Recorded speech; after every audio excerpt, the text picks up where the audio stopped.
네, 오늘 우리가 살펴볼 말씀은요, 창세기 40장입니다. 40장 제가 전부 다 설교하겠는데, 본문으로 잡은 것은 21절부터 23절까지거든요. 우리 한 목소리로 한번 읽어볼까요? 21절부터 시작. 바로의 술 맡은 관원장은 전직을 회복하매 그가 잔을 바로의 손에 받들어 드렸고, 떡 굽는 관원장은 매달리니 요셉이 그들에게 해석함과 같이 되었으나 술 맡은 관원장이 요셉을 기억하지 못하고 그를 잊었더라. 아멘. 네, 제가 오늘 창세기 40장 전부 다 설교하겠습니다. 제목은 억울한 인생입니다. 어떤 억울한 사연들이 오늘 나오게 될지 한번 살펴보겠습니다. 1절 보니까 그 후에 라는 게 있어요. 시간의 흐름을 나타내는 부사구가 있죠. 그 후에 어떤 후에요? 요셉이 그 주인의 여자를 겁탈하려다는 누명을 쓰고 보디발의 그 처분을 받아서 옥에 갇히게 되었다는 그 사건 이유를 말하는 거죠. 그 사건 이후에 어떤 일이 일어나면 새로운 이제 등장인물이 나타나는데요. 하나는 애굽 왕의 술 맡은 자와 떡 굽는 자가 나타납니다. 네, 이게 나오는데, 근데 그들의 죄가 뭐냐면 애굽 왕에게 범죄했다고 이렇게 나와 있어요. 그 원어적으로 보면은 애굽 왕에게 범죄했다라는 말은 왕에게 대적했다. 그러니까 쉽게 말하면은 대역죄인 거죠. 반역의 죄를 뒤집어 쓰고, 아니지, 뒤집어 썼는지 모함으로 뒤집어 썼는지 실제로 그랬는지 알 수 없으나 아무튼 죄명은 지금 반역죄야, 대역죄예요. 왕을 해치려 하고 왕을 넘어서려고 했다는 죄를 안고 지금 감옥에 갇혀 있는 두 인물이 등장하는데, 하나는 이제 애굽 왕의 떡 굽는 자와 또 술 맡은 자가 나타납니다. 이제 그런 사람이 이제 나타나는데요. 자, 그리고 이제 3절을 볼게요. 3절을 보니까 그들이 지금 어디에 있냐면요, 친위 대장의 집안에 있는 옥에 가두니. 여러분, 39장과 40장의 차이가 뭐냐면 39장에서는요 친위 대장 보디발의 이름이 정확하게 언급되는데 40장부터는 보디발이라는 이름은 언급되지 않고 그의 직함인 친위 대장이란 말만 나와요. 그 뜻은 왜 그럴까? 여러 가지로 생각할 수 있는데 제가 생각하기에는 바로 여기에 핵심이 있는 것 같아요. 3절에 보니까 그들이 갇힌 옥이 어디에 있냐면은 친위 대장 집 안에 있는 옥이래요. 어머머. 아니, 그 집이 어떤 집이길래 집안에 감옥이 있어? 그렇죠? 어마어마한 권력을 갖고 있는 보디발이 그런 사람이라는 걸 알 수 있죠. 그 다음에 그 옥에 누가 있다고요? 3절 하반절에 보니까 요셉이 갇힌 곳이라. 요셉이 39장에서 이제 모함을 쓰고 누명을 쓰고 왕의 죄수들이나 들어가는 옥에 갇혔다라는 본문이 있는데 40장에서는 3절에서 특별히 그 옥을 정확하게 우리할 수 있죠. 그 옥은 어디에 있었던 옥이에요? 왕의 죄수를 가두는 옥이었지만 친위 대장 집 안에 옥이 있었다라는 거, 중요한 단서입니다. 그래서 이제 친위 대장이라는 말은 그만큼 왕의 죄수를 가두는 특별한 죄수를 가두는 옥을 집안에 갖고 있을 정도니까 그 권력이 어마어마했다는 거죠. 보디발이 그런 사람이라는 거예요. 그래서 특별히 보디발의 이름이 안 나오고 계속해서 40장에서는 친위 대장 공식적인 직함이 나오고 39장에서는 이제 요셉이 겁탈당했다는 누명을 쓰는 극히 개인사 가정적인 일이잖아요. 그러니까 보디발의 이름이 또 나오지 않았을까. 제가 그렇게 생각하는 겁니다, 여러분. 자, 그렇습니다. 그래서 이제 4절에 보니까 친위 대장이 요셉에게 특별한 임무를 맡기는데 뭐냐면 그들을 섬기라고 맡겨요. 그러니까 그들은 누구예요? 떡 굽는 관원장과 술 맡은 관원장을 섬기라. 요셉에게, 그 감옥에 갇혀있는 요셉에게, 야, 너 이분들을 섬겨라, 이렇게 맡기는 거예요. 섬긴다는 것은 수종을 든다는 거고 몸종 부리듯이 종을 한다는 거예요. 히브리 노예로서 주인집 여자를 겁탈하려 했다는 억울한 누명을 쓰고 옥에 갇힌 요셉은 옥에서도 같은 수감자지만 신분의 차이가 나는 두 관원을 섬기는 노예가 됩니다. 그 운명이 옥에서도 노예의 일을 하게 됩니다. 자, 그래서 이제 여러 날이 지났어요. 여러 날 지났는데 5절에 보니까 이들은 뭐예요? 떡 굽는 관원장과 술 맡은 관원장이죠. 이들이 어느 날 이제 꿈을 꿔요. 같은 밤에 꿈을 꾸는데 꿈 내용이 참 요상한 거야. 어떻게 이런 꿈을 꾸냐? 이게 뭔가 의미가 있는 것 같은데, 사인이 있는 것 같은데, 그래서 꿈자리도 뒤숭숭하고 이게 뭐냐 이러면서 이제 이렇게 막 안달이 나서 이제 그렇게 지내고 있는데 6절에 보니까 아침에 요셉이 그들에게 들어가 보니 그들에게 뭐예요? 근심의 빛이 있더라 라고 나와 있어요. 그들을 섬기는 자가 되었으니까 요셉이 아침 저녁으로 들락날락 하면서 그들이 필요한 거를 다 해줬겠지. 뭐 허드렛 일 다 하는 거죠. 뭐 옥에 갇힌 사람 뭐 빨래도 하고 뭐 씻을 물도 갖다 주고 음식도 갖다 주고 치우고 뭐 청소하고 뭐 심부름 시키는 거 다 하고 종처럼 몸종처럼 그런 일을 하니까 수시로 들락날락 거릴 거 아니에요. 그래서 어느 날 들락날락 거리다가 가보니까 얼굴에 빛이 근심의 빛이 가득했다라고 오늘 6절에 나와 있습니다. 그래서 이제 7절에 보니까 요셉이 어찌하여 당신들의 얼굴빛이 이렇게 근심의 빛이 있습니까? 라고 물어요. 안부를 묻는 거죠. 아유, 무슨 일 있으십니까? 관원장님. 아유, 안색이 안 좋으신데? 이런 식으로 이제 묻는다는 거죠. 그랬더니만 그 한 사람이 이제 얘기를 하는데, 아니죠. 그 두 사람이 얘기하네요. 그들이 그에게 이르되 8절입니다. 우리가 꿈을 꾸었으나 이를 해석할 자가 없도다 란 말을 해요. 여러분, 이것도 중요한 문구입니다. 이 술 맡은 관원장과 떡 굽는 관원장의 신분을 알 수 있는 중요한 대목이에요. 우리가 술 맡은 관원장, 떡 굽는 관원장이라고 해서 무슨 셰프인가? 뭐 청와대 조리사인가? 뭐 베이커인가? 뭐 이런 정도 생각할 수 있어요.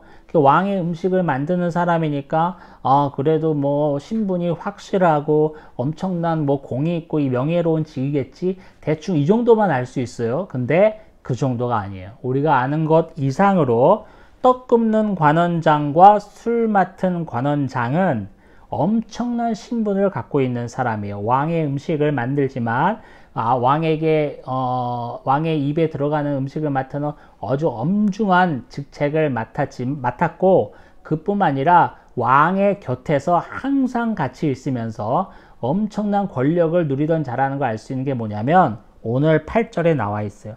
내가 꿈을 꿨는데 꿈을 해석할 자가 없다 라면서 근심하는 거예요. 여러분 다음 장에 41장에 보면요 어떤 내용이 나오냐면 애굽 왕이 이제 꿈을 꿔서 그 꿈을 해석하는 게 나오잖아요. 꿈을 해석하는 게 나오는데 그 해석할 사람이 없어서 애굽 왕이 막 그냥 이걸 해석할 사람이 없는가 그래서 막 노여움을 피우다가 요셉이 이제 불러가게 되잖아요. 그 41장에 보면은 애굽 왕이 꿈을 풀이해 준 사람이 나오는데 주술사와 또 현인들, 또 무당 이런 사람들이 나와서 이제 왕의 꿈을 해석해요. 술 맡은 관원장과 떡 굽는 관원장도 그 꿈을 해석하는 사람이 필요한데 내가 옥에 갇혀 있기 때문에 그들을 불러들일 수 없어서 답답하다는 거야, 이 말이. 일반 사람이면, 일반 안성빈이면 아무리 꿈이 요상하고 아무리 꿈을 그래도 해석할 사람이 있어요? 그 꿈을 해석할 사람을 내가 데리고 있냐고, 부리고 있냐고. 아니잖아요. 아무나 그런 꿈을 해석할 사람을 부를 수 있는 게 아니야. 데리고 사는 게 아니란 말이에요. 꿈을 해석할 사람을 불러야 되는데 못 불러서 내가 답답하다. 그래서 내가 얼굴에 근심이 있다. 이런 말을 하는 거예요. 즉 뭐죠? 두 사람의 자리가 우리가 생각한 것 이상으로 엄청난 고위직이라는 것을 알 수가 있어요. 그랬더니 요셉의 대답이 참 대단합니다. 요셉이 뭐라고 그러냐면 8절에 보니까 내가 우리가 꿈을 꿨는데 이거 꿈을 해석할 사람을 여기로 부를 수도 없고 답답해 죽겠다 이런 말 하니까 요셉이 8절 하반절에서 요셉이 그들에게 이르되 해석은 하나님께 있지 아니하니까 청하건대 내게 이르소서 그럽니다. 이거 얼마나 당찬 얘기인지 몰라요. 지금 어느 안전이라고 지금 요셉이 히브리 노예 주제에 지금 주인의 여자를 겁탈했다는 죄를 쓰고 감옥에 들어와서도 술 맡은 관원장, 떡 맡은 관원장의 노예로서 살고 있어요. 감옥에서도 노예야. 이런 천하고 천한 히브리 종이 어디서 굴러왔는지 근원도 알 수 없는 히브리 종의 입에서 나오는 게 뭐라고요? 그 꿈의 해석은 하나님께 있습니다. 그 꿈을 나한테 얘기하세요 라고 하는 거예요. 지금 어느 안전이라고 그 입을 놀립니까 지금? 일반적인 상황에서는 그 요셉의 그 신분과 처지로 봐서는 그 아무리 죄수가 되어서 그 안에 들어왔지만 이 두 사람에게 그런 말을 함부로 내뱉을 수 있는 자리가 아니에요. 요셉이. 지금 엄청난 하나님께 대한 신앙 고백이자 뭐죠? 하나님이 요셉을 지금 들어쓰고 있는 장면을 우리가 정확하게 보고 있는 거예요. 차마 내 신분으로는 이 양반들에게 그런 말을 꺼낼 수 있는 입장이 아닌데 어떻게 된 거예요? 하나님이 그 입을 여는 거죠. 하나님이 요셉의 입을 여시는 거예요. 그러면서 이제 자신의 신앙을 고백하고 그 꿈을 내게 말해달라. 그 말은 뭐죠? 내가 해석하겠다 이런 말이죠. 여기에는 제가 보기에는 이런 의미도 있는 것 같아요. 요셉은 지금 모든 게 다 꼬여서 형들에게 팔리고 또 보디발의 아내에게 누명을 써서 지금 옥에 갇혀서 옥에서도 지금 두 관원장을 섬기는 노예로서 살고 있지만 그 삶의 전반적인 것에서 하나님이 자신을 인도하고 계신다라는 것을 자신은 조금 느끼는 것 같아요.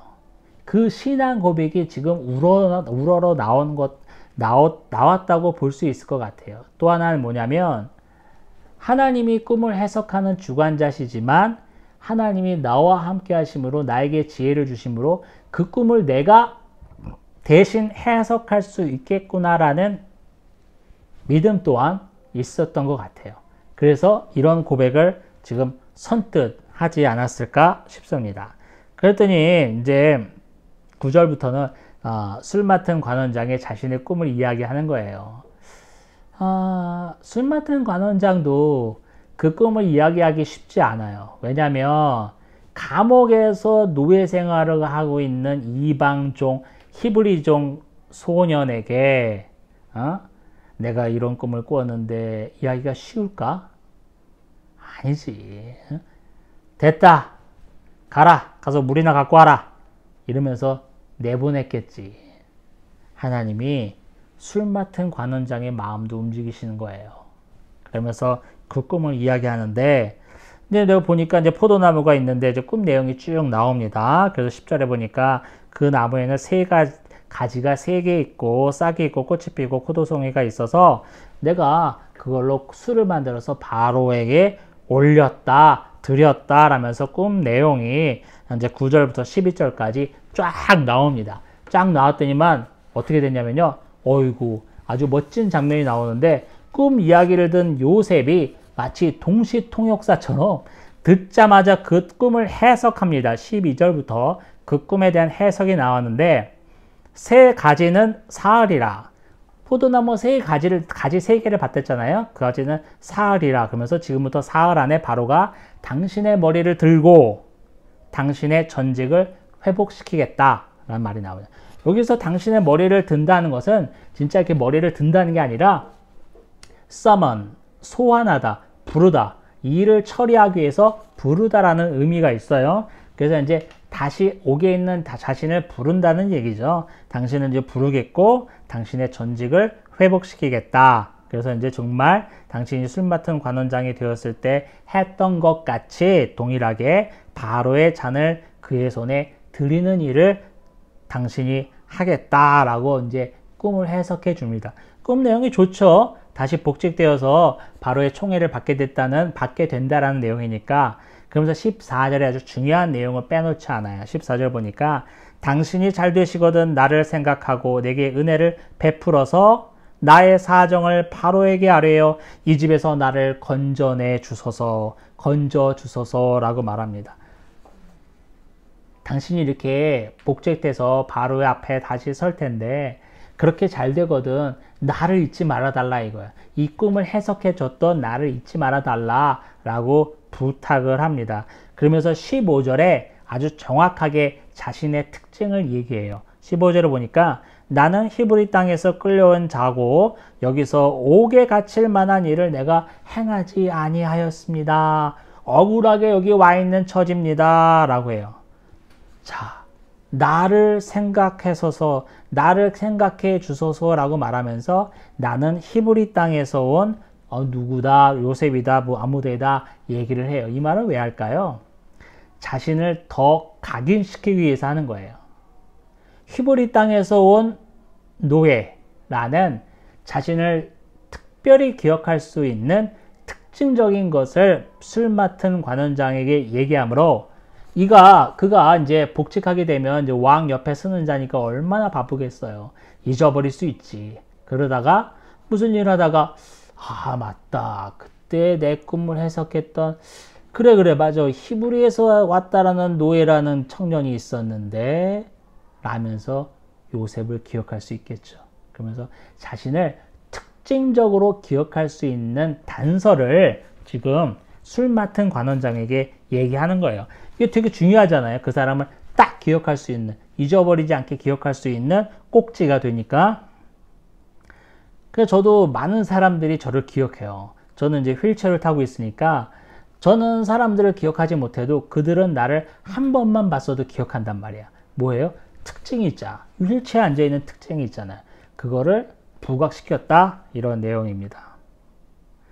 그 얘기를 옆에서 다 들으니까 이 떡 굽는 관원장은 저놈이 뭐라고 써? 뭐 히브리 노예가 그걸 또 저희는 또 뭐 그거 노예가 떠든 얘기를 또 믿고 또 얘기를 꿈 얘기를 하고 앉았네.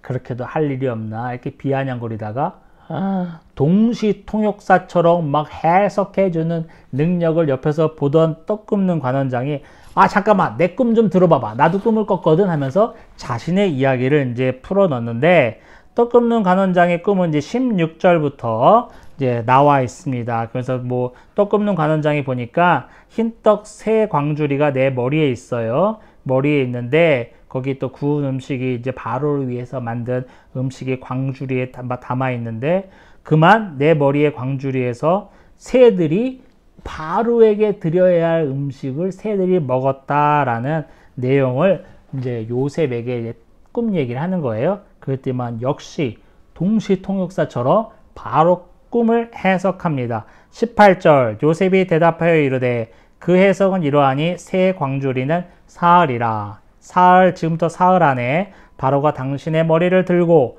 당신을 부른다는 소리죠. 당신을 부르고 당신을 나무에 달리니 새들이 당신의 고기를 뜯어 먹으리이다. 엄청난 끔찍한 꿈 해몽이 나왔어요.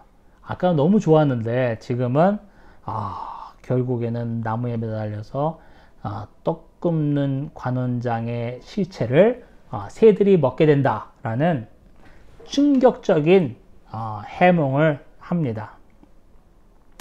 자, 그러면서 이제 어느덧 3일이 지났습니다. 20절에 보니까 3일이 지났어요. 바로의 생일입니다. 여러분, 바로의 생일날에 큰 잔치가 벌어져요. 20절에 보니까 고대 근동에는 이런 문화가 있었어요. 왕의 생일날에는 왕이 자신의 신하들을 다 공이 있는 신하들이죠. 공이 있는 신하들을 다 모아놓고 엄청난 연회를 베풉니다. 먹고 마시고 뭐 여자들과 즐기면서 정말 엄청난 화려한 연회를 베풀어요. 생일날, 그러면서 또 빼놓을 수 없는 빅 이벤트가 있는데, 그게 뭐냐면요. 죄수 하나를 참수하는 이벤트가 벌어집니다. 그게 바로 고대 근동에 있던 그런 문화예요. 우리가 사복음서, 특별히 마가복음 6장에 보면은 어떤 내용이 나오죠?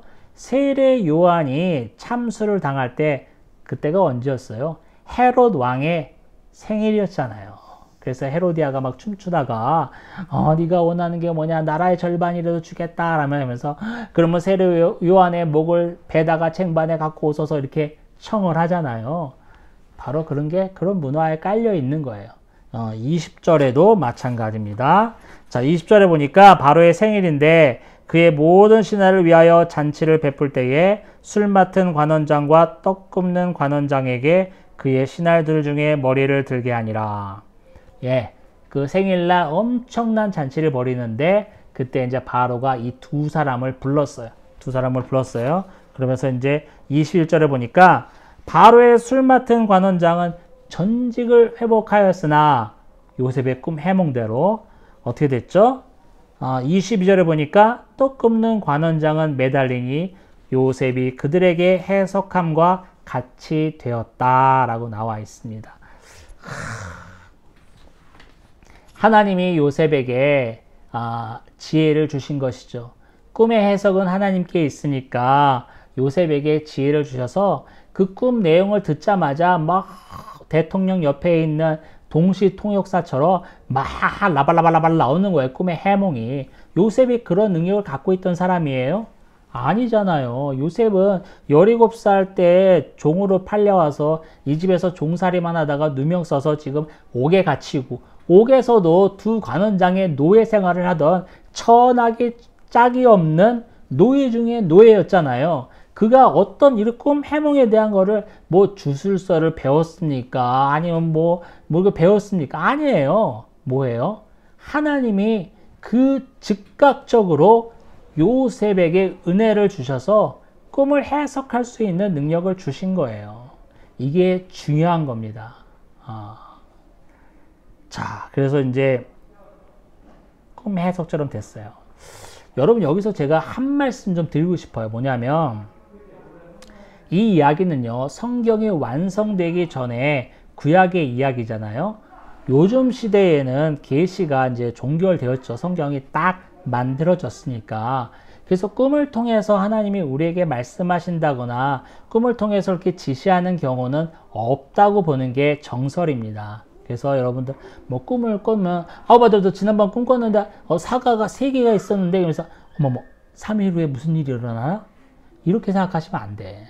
절대 그러면 안 됩니다. 심지어는 꿈 꿔놓고서 뭐 기도 열심히 하시는 권사님이라고 뭐 기도 열심히 하는 목사님이라고 찾아가서 뭐 꿈이 뭡니까 이야기하는 우리 교회 집사님, 권사님들이 있어요.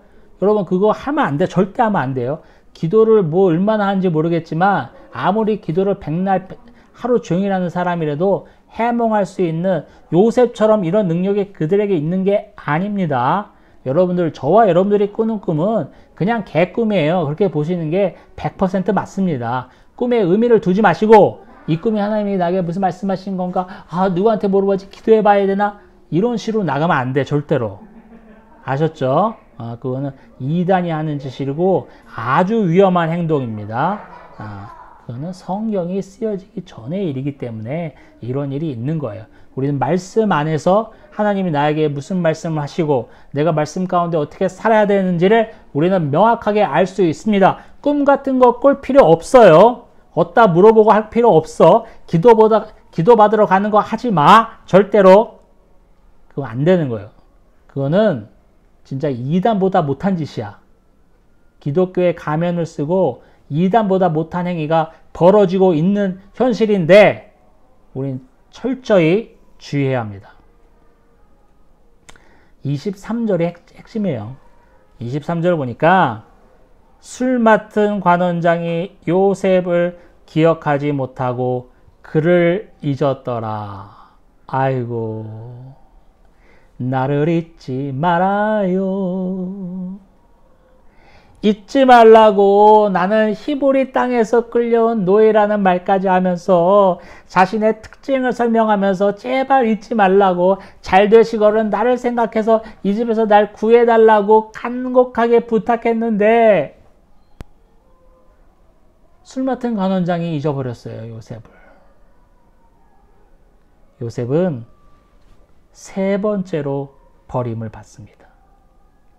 첫 번째는 형들에게 버림을 받았고 두 번째는 누명을 쓰고 보디발의 버림을 당해서 감옥에 들어갔으며 세 번째는 오늘 본문 술 맡은 관원장이 자신의 꿈 해석대로 잘 됐는데 그만 자신을 잊어버림으로써 세 번째 버림을 받습니다.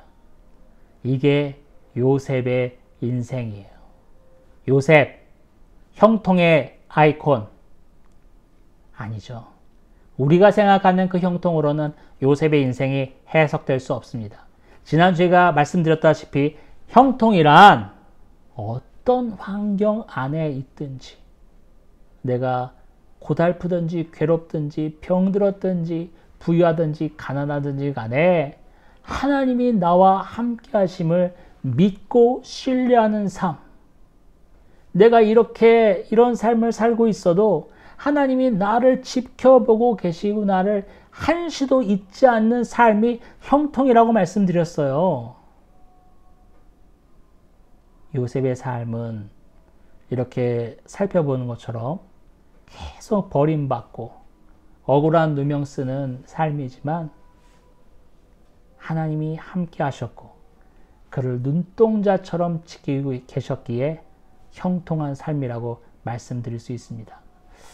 여러분 우리가 살다 보면 억울한 경우가 참 많이 있어요. 그렇죠? 무슨 버선발 같으면 막 뒤집어 까가지고 나가 아니란 말이야 라고 얘기하고 싶은데 이 속을 뒤집어 깔 수도 없고 또 그들은 내 이야기를 들으려 하지도 않아. 정말 미치고 팔짝 뛸 일들이 정말 많이 생깁니다. 억울한 일이 정말 많이 생겨요.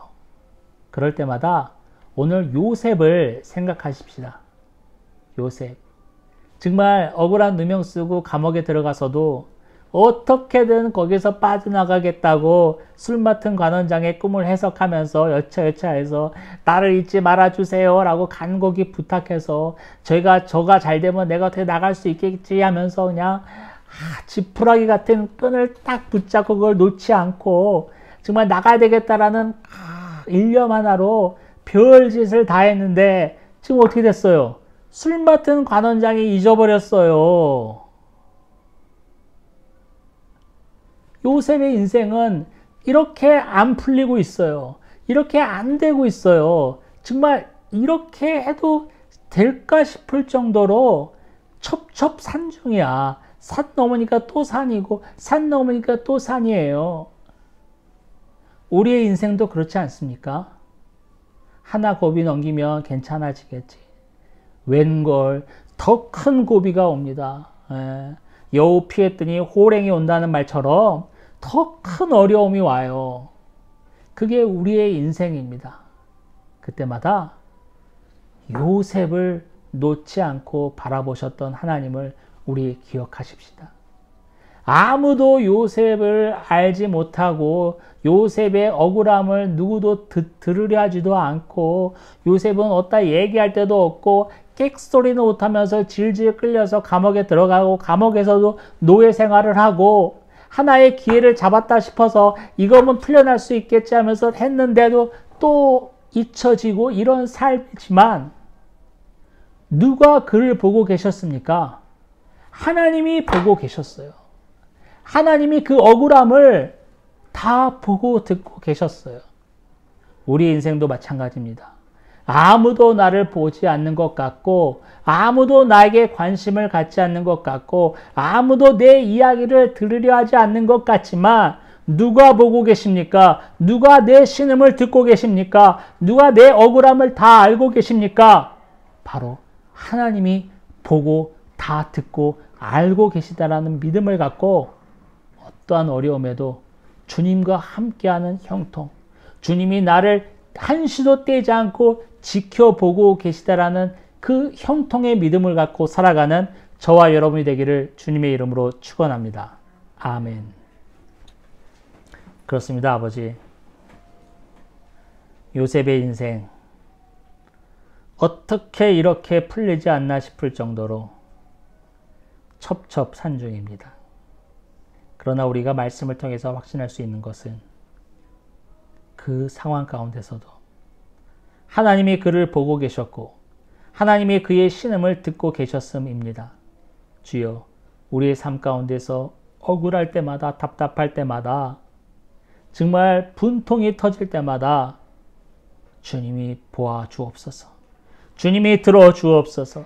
아무도 내가 말할 때도 없고 누구도 내 이야기를 들으려 하지도 않지만 주님이 들어주시고 주님이 나와 함께하여 주옵소서. 예수님의 이름으로 기도합니다. 아멘.